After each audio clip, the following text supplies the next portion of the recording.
Olá, pessoal.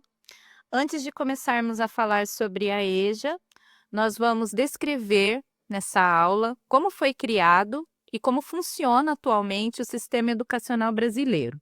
Sejam bem-vindos. A educação brasileira, ela se origina ainda no século do Descobrimento, com os jesuítas, e ela passa por algumas mudanças, mas não chega a se criar um sistema educacional. Esse sistema, ele só vai começar a ser construído durante o governo de Getúlio Vargas, no início do século XX, porque o governo do Getúlio Vargas era um governo populista. O Getúlio via na escola uma forma de fazer propaganda para o seu governo, e, além disso, havia uma cobrança econômica em relação à educação, porque também durante esse governo o Brasil vivia uma industrialização tardia, né, em relação à Europa, e para trabalhar nessa indústria era preciso que houvesse um mínimo de qualificação, né, para ser, por exemplo, um metalúrgico. Então, as grandes cidades cresciam muito, muitas pessoas migravam da área rural para as grandes cidades em busca de emprego, em busca de uma melhor condição de vida. E essas pessoas, na maioria, eram analfabetas, não só essas pessoas que vinham da área rural, mas também nas grandes cidades. O índice de analfabetismo era muito grande, era mais de 50% da população que era analfabeta. Então, havia uma grande preocupação do governo com isso, porque era uma vergonha, era algo que era cobrado ali no início do século XX por grandes artistas, por intelectuais, por educadores, e o governo, então, começou a se preocupar com isso. O Getúlio criou muitas escolas, principalmente da educação básica, construiu muitas escolas primárias, inclusive na área rural. Ele ajudou a estruturar melhor as creches, porque muitas mães foram para o mercado de trabalho, para a indústria também, e precisavam de creches para deixar os seus filhos. Ele ampliou o número de creches, principalmente nessas grandes cidades. Então, nosso sistema ele tem origem ali. Na Constituição Federal de 1946, é a primeira a afirmar que a educação brasileira precisava ser melhor estruturada. Mas, na verdade, a gente vai ver que somente com a publicação da LDB, quase 2 décadas depois, é que a gente tem no papel mesmo a estruturação desse ensino, oficialmente, vamos dizer assim. Mas coisas importantes aconteceram ali no início do século, inclusive foi no governo de Getúlio que se criou o Ministério da Educação e Cultura, o MEC, e a partir daí a educação popular e a escola pública começou a se fortalecer bastante. Então, a gente vê aqui que na LDB de 1961, a Lei 4.024, a nova Lei de Diretrizes e Bases da Educação, nova na época, né? Ela estabelece normas para escolas privadas e públicas, o que já era uma coisa diferenciada, porque até então não havia uma lei que fosse atender a ensino público e privado numa mesma lei. Então, essa lei ela unifica os dois e o Ministério da Educação passa a regulamentar, através dessa lei, tanto as escolas privadas como as escolas públicas. Então, a estrutura do ensino ela vai ser a mesma para ambos os tipos de escola. E nós temos ali no ensino primário, essa é a divisão da educação básica na época, ensino primário e ensino médio. O ensino primário era de 4 anos, com a possibilidade de extensão de mais 2 anos para ensino de artes aplicadas, mas geralmente era 4 anos e foram construídas muitas escolas de ensino primário, inclusive na área rural, e ampliou-se muito o número dessas escolas e muitas pessoas frequentavam pelo menos o ensino primário. Aí nós tínhamos o ensino médio, que na verdade era dividido em 2 ciclos, o ginasial, onde a pessoa estudava mais 4 anos, e o colegial, onde ela estudava mais 3 anos. Os cursos técnicos estavam incluídos nesse colegial e o magistério também. Então era comum que uma pessoa, em vez dela fazer, por exemplo, o colegial, ela fizesse o magistério, que na verdade durava 1 ano a mais, durava 4 anos, e aí saísse formado professor ou professora para trabalhar no ensino primário, ali de 4 anos, dos primeiros 4 anos, e até mesmo no ginasial. E, por fim, a gente tinha o ensino superior, que era composto pelos cursos de graduação e pós-graduação. O ensino superior, a gente sempre foi um pouco independente, embora ele tenha que seguir a Lei de Diretrizes e Bases da Educação, as universidades têm mais autonomia para mudar grade curricular, né, para fazerem seriação. Tem que atender um mínimo de horas, de dias letivos, mas eles têm mais autonomia. Então, por isso que a gente não vê grandes mudanças no ensino superior, principalmente em cursos mais tradicionais, como medicina e direito, a gente não vê grandes mudanças na estrutura desde o início do século e até antes, né, porque as faculdades são mais antigas. Em 1947, são instaladas salas de ensino supletivo, logo após a publicação daquela Constituição que eu falei, de 1946. E o país começa a avançar no combate ao analfabetismo. Então, essa taxa, que era de mais de 50% em 1950, como eu falei para vocês, ela cai para 33%. E as pessoas que frequentavam o supletivo geralmente procuravam as classes de ensino técnico de nível médico para se profissionalizar. Muitas moças procuravam magistério, muitos rapazes procuravam cursos de profissões que eles pudessem exercer ali na indústria. E assim, uma parcela da população que até então se via excluída do acesso à educação começou a estudar, tá? Houve uma melhora significativa, mas ainda havia muito que ser feito. E apesar dessas melhoras no quadro educacional brasileiro, da estruturação de um sistema brasileiro de educação, o ensino no Brasil não deixou de ser elitista. Ele ainda continuava bastante seletivo. A maioria das pessoas que se matriculavam no ensino primário ficavam somente no ensino primário e muitas nem concluíam esse ensino, tá? Apenas 5,6% chegavam ao ensino superior. Em 1971, eles publicam uma nova lei de diretriz e base da educação e ela fundiu o primário e o ginasial, transformando-os em ensino de primeiro grau. E esse ensino durou até a LDB de 1996, tanto que as escolas estaduais, por exemplo, se chamavam Escola Estadual de Primeiro Grau, Escola Estadual de Segundo Grau. O colegial passou a se chamar segundo grau e o ensino obrigatório passou a ser de 8 anos. Então, a pessoa ficava 4 anos no ensino que era antigo primário e depois ia para o antigo ginásio mais 4 anos. O primeiro grau era obrigatório, o segundo grau não era obrigatório. O ensino superior, que seria então o terceiro grau, era menos obrigatório ainda. Então, esse sistema ele só começou a se fragmentar a partir da Constituição Federal de 1988, que iniciou um outro processo de atualização que abria caminho para a LDB de 1996, que é a chamada Lei de Inclusão. Mas ela não é só a lei de inclusão por incluir deficientes, ela inclui todo mundo e a Constituição e a LDB obrigam o Estado a oferecer educação básica todinha, de forma pública e gratuita. E a educação básica, ela passa a englobar a educação infantil e também o ensino médio, que seria o antigo segundo grau. Então, a partir de 1996, o público da escola, principalmente a escola pública, se amplia imensamente e conta com a obrigatoriedade de frequência no ensino regular de crianças no início, era crianças entre 7 e 17 anos. Atualmente, é obrigatório a matrícula a partir dos 4 anos de idade, já na educação infantil. A gente vai falar disso mais à frente. Então, assim, a Lei de Diretrizes e Bases da Educação de 1996 foi muito comemorada, foi muito apreciada.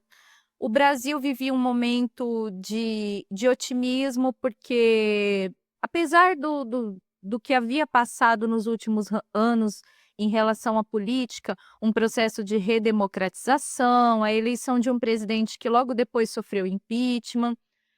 Em 1994 foi criado o Plano Real e isso deu uma estabilidade econômica para o país muito grande. Então, durante o governo de Fernando Henrique Cardoso, o país vivia esse otimismo ainda em relação ao Plano Real, a economia estava mais tranquila, a sociedade estava mais equilibrada, nós não víamos mais tantos conflitos e o pessoal resolveu realmente apostar na educação. e havia muitas cartas internacionais, muitos documentos internacionais de preocupação com a infância. Nós havíamos criado o Estatuto da Criança e do Adolescente em 1990, uma lei de proteção à criança, ao trabalho infantil. Então, havia um certo otimismo em relação aos educadores de se construir uma geração que pudesse frequentar a escola, independentemente de ter uma deficiência, de ter uma dificuldade.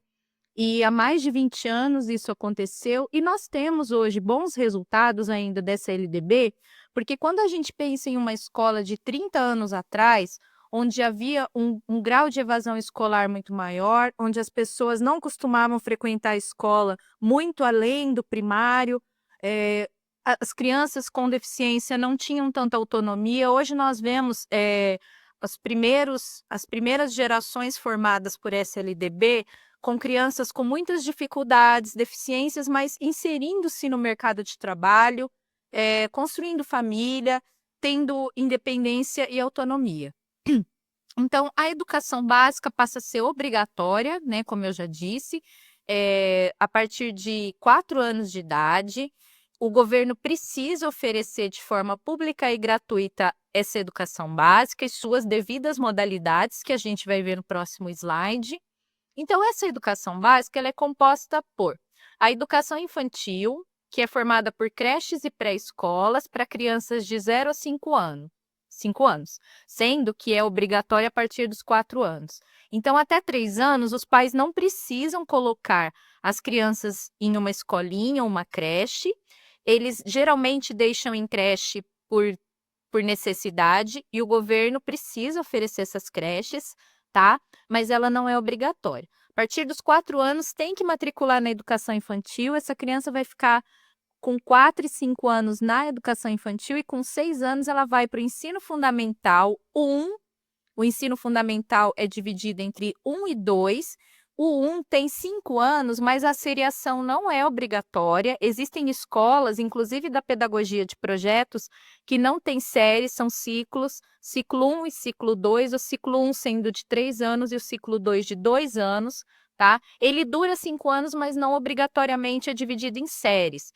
Tanto que essas escolas que usam os ciclos, né, elas usam, às vezes, o primeiro ciclo de 2 anos, o segundo ciclo de 3 anos, ou vice-versa. Porque depende do público que você recebe, é o tempo que você vai se dedicar exclusivamente à alfabetização das crianças. Certo. E aí nós temos o ensino fundamental 2, que tem 4 anos, é do 6º ao 9º ano, portanto são 9 anos de ensino fundamental. Aí a criança vai para o ensino médio já como adolescente, né? Duração de 3 anos para alunos entre 15 e 17 anos. Esse ensino pode ser feito junto com o ensino médio de nível técnico, que é profissionalizante, e ele pode ser oferecido junto com esse ensino médio regular, mas ele tem que fazer o regular também, tá? Então, ele vai ficar 3 anos. Existe uma possibilidade, por causa da pandemia de 2020, que se reveja a duração de 3 anos e aumente para 4 anos, mas nada até agora foi votado e nada até agora foi alterado. Portanto, o ensino médio continua com duração de 3 anos. Então, pessoal, antes de eu falar das modalidades da educação básica, é preciso que eu explique 3 conceitos para vocês. A educação no Brasil ela é composta de 2 níveis, o nível superior e o nível básico, tá? Que é a educação básica. A educação básica, que é o primeiro nível, né, que a gente frequenta, é o nível 1, ela é dividida em etapas. Nós temos a etapa 1, a educação infantil, a etapa 2, o ensino fundamental, etapa 3, o ensino médio, tá? Dentro dessas etapas da educação básica, nós temos modalidades de ensino, tá? E é aqui que eu vou falar para vocês das modalidades. Eu acho importante explicar esses conceitos porque, para quem não trabalha com educação, fica às vezes confuso o que é etapa, o que é nível, o que é modalidade. Então, a educação básica, que é o primeiro nível, eu expliquei para vocês as etapas dela no slide anterior, que é a educação infantil, fundamental e médio. E nós temos agora as modalidades. O ensino regular, que foi descrito por mim, compõe aquele slide anterior, tá? Aquilo lá é ensino regular. É aquele aluno que vai entrar com 4 anos, sair com 17, cursar todas as séries, salvo raríssimas exceções, que pulam séries e tal. E é o ensino básico que a gente tem, são 14 séries, né? 2 na educação infantil, 9 no ensino fundamental e mais 3 no médio, tá? E aí nós temos, além do ensino regular, outras modalidades. Por exemplo, a educação de jovens e adultos, o aluno vai cursar os mesmos conteúdos, só que em menos tempo e fora da idade própria. É o que a gente vai estudar mais especificamente na nossa apostila, que é a EJA. A EJA, o aluno que completou 15 anos e não conseguiu cursar o fundamental, já pode procurar a EJA para fazer o fundamental. Para fazer o ensino médio na EJA, ele tem que ter mais de 18 anos, tá? E geralmente atende um público de idade até 90 anos de idade, até mais, e não tem um limite de idade, tá? A educação especial ela é oferecida junto com o ensino regular. Então, a criança que tem necessidades educacionais especiais, que são crianças NEE, essas crianças têm que ser matriculadas no ensino regular e o governo tem que oferecer a educação especial em salas de recursos especiais de preferência para essas crianças. E esse atendimento é chamado de atendimento educacional especializado, AEE, e ele é dado por um professor especialista no contraturno em que o aluno estuda. Então, se o aluno estuda à tarde, ele vai frequentar a EE de manhã e vice-versa, tá? Além disso, nós temos a educação em espaços não escolares. A educação nem sempre é oferecida dentro da escola. Então, você pode, por exemplo, ter uma EJA sendo oferecida num asilo, num hospital, clínicas de saúde mental. Além da EJA, o próprio ensino regular pode ser oferecido em quilombos, em comunidades indígenas ou ribeirinhas, no sistema carcerário. Lembrando que, quando se trata, por exemplo, de institutos que atendem o menor, como é o caso da Fundação Casa em São Paulo, essa Fundação Casa, ela tem as séries regulares, porque o adolescente, ele tem que frequentar o ensino regular, é obrigatório por lei. Então, dentro da Fundação Casa é obrigatório o oferecimento para aquele menor que está recluso ali, o oferecimento do ensino fundamental 2 e o ensino médio, tá? Então, existem várias escolas que não ficam necessariamente dentro de uma escola de ensino regular, né? E isso são modalidades da educação básica. E aí nós temos o ensino superior, né, o nível superior, que seria o segundo nível de educação no país. Ele não é obrigatório, mas o governo é obrigado a oferecer esse ensino de forma pública e gratuita. Por isso que nós temos várias universidades públicas no Brasil. Essas universidades são líderes em pesquisa e docência. Nós temos as federais e nós temos estaduais e municipais, tá? E essas universidades, elas oferecem cursos de graduação e pós-graduação.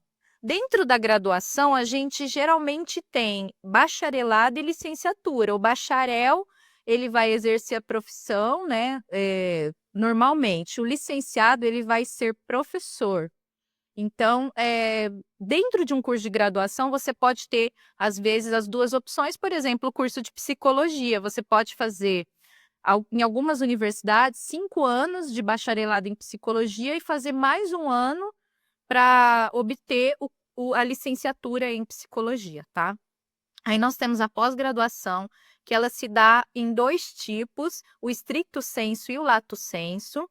A especialização é o lato sensu. Lato sensu significa que é uma coisa assim mais superficial, você estuda de uma maneira mais geral, mais ampla, mas não se aprofunda muito, tá? O mestrado e o doutorado, que são o segundo tipo, são o stricto sensu, que é quando você faz um recorte mais aprofundado e daí você ganha títulos na pós-graduação de especialista, de mestre ou de doutor. O ensino superior, ele geralmente é oferecido a graduação em 4 a 5 anos e a pós-graduação, a especialização dura de 1 a 2 anos, o mestrado também, e o doutorado geralmente 4 anos, tá? E nós temos um quadrinho aí que eu peguei do blog do Metzer, que ele explica, por exemplo, a diferença entre doutorado, pós-doutorado e PhD, tá? Nós temos o doutorado é uma pós-graduação estrito sensu indicada para quem quer aprofundar ainda mais o seu conhecimento sobre determinada área ou matéria, geralmente feito após o mestrado, mas existe doutorado direto, tá bom? O pós-doutorado ou pós-doutoramento, coloquialmente chamado postdoc, é um estágio de estudos e pesquisas cumprido após o doutorado. E o PhD, que muita gente usa, mas que na verdade é mais americano em inglês, né? Significa Doctor of Philosophy, mas a tradução doutor em filosofia, ele não é literal, por isso não significa necessariamente que todo PhD, o título equivale a doutorado, tá bom? Então, esses são os níveis, as modalidades e as etapas do nosso sistema educacional brasileiro.